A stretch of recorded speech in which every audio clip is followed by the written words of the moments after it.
ચુસ્કીબાજ police કર્મી, પૈસાની પુજારી, 43.50 લાખની ઉચાપત।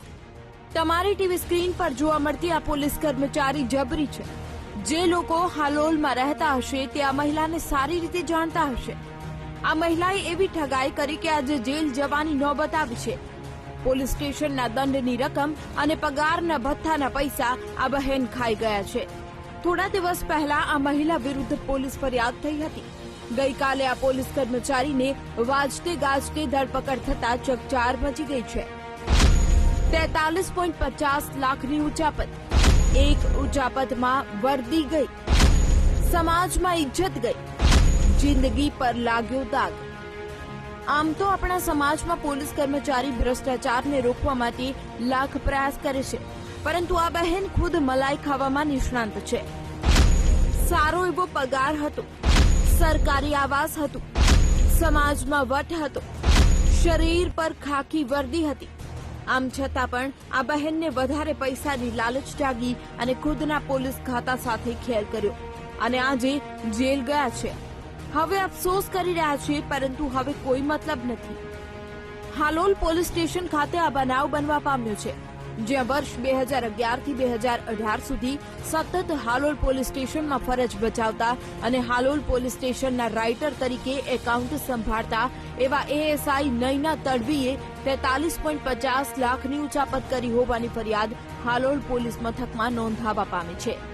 આ એએસઆઈ નયના તડવી દ્વારા વર્ષ 2011 થી 2018 દરમિયાન ખોટી સહીઓ કરી લાખોની ઉચાપત કરી હોવાની હકીકત સામે આવી છે।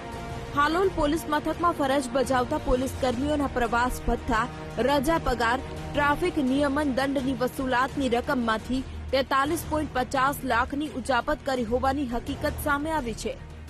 આ મામલે મહિલા એએસઆઈ નયનાબેન તડવી સામે હાલોલ પોલીસ મથકમાં ઉચાપતનો ગુનો નોંધવામાં આવ્યો છે।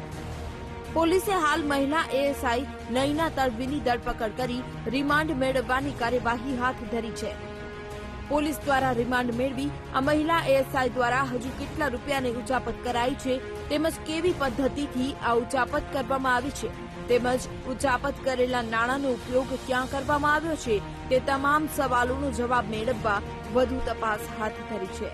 બહાર મુસાફરી કરતા હોય છે ત્યારે એને જે ટીએ બિલ મળવાપાત્ર થતા હોય છે એને ક્લેમ કરવા પડતા હોય છે કે અમારી એટલો આ ટૂર પ્રોગ્રામ થયો છે એ મુજબ અમને ટીએ બિલ મળવાપાત્ર છે। એ ટીએ બિલના જે નાણાં આવે છે એ નાણાં અને ખાસ કરીને બીજા અમુક પૈસા કે જે ટ્રાફિકના ચલણથી જે જમા થતા હોય એ પ્રકારના નાણાં પણ આમાં ઉચાપત થયા હોય એ પણ જાણવા મળે છે। સર, આમાં એવું પણ છે કે બેન બહુ વૈભવી જીવન જીવતા હતા, તે માટે પ્રમાણસર મિલકત બાબતનો કોઈ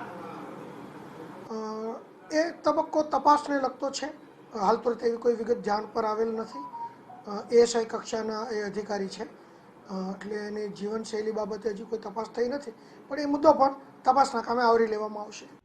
એક પોલીસ કર્મીએ પોતાના જ મિત્રોની પૈસાની ઉચાપત કરી હોવાની વિગત સામે આવતા સ્થાનિક લોકોમાં હાહાકાર મચી ગયો છે।